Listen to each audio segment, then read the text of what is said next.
c'était prévisible dans la mesure où ce pays a déjà goûté à la montée de l'extrême droite sur fond de rejet de l'immigration, de crainte de coexistence qui se passe mal entre les communautés. Et puis l'extrême droite des Pays-Bas a fait son miel là-dessus. Et donc il y a un vrai terroir qui encourage ces poussées. Et d'ailleurs, les Pays-Bas sont généralement cités avec l'Italie et la France comme les pays qui ont un terroir qui peut produire de l'extrême droite et qui peut même parvenir à la faire parvenir au pouvoir et la maintenir au pouvoir.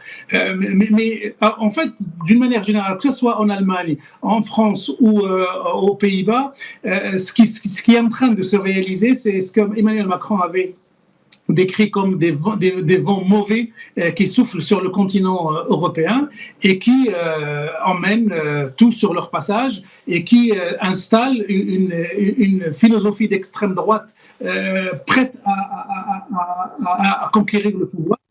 Alors, les bonnes nouvelles, entre guillemets, si on peut parler de bonnes nouvelles pour revenir en France, il y a quand même quelques bonnes nouvelles à souligner. La première bonne nouvelle, c'est le maintien des socialistes, Raphaël Glucksmann, à presque 14%.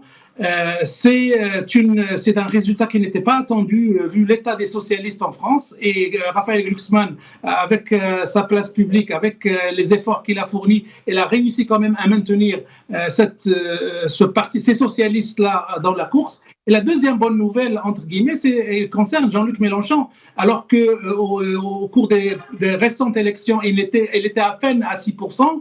Là, avec sa tête de liste Marion Aubry, on le donne à presque 10%.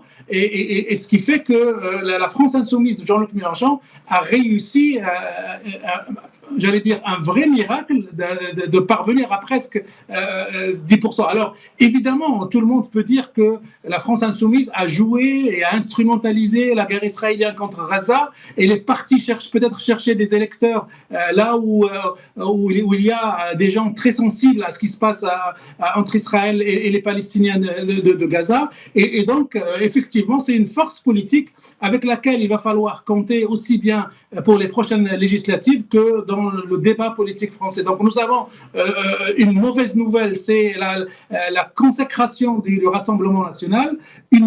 Une mauvaise nouvelle pour Emmanuel Macron, c'est à peine 15% pour sa liste, mais deux bonnes nouvelles, les socialistes et la France insoumise qui se maintiennent de manière extrêmement remarquée.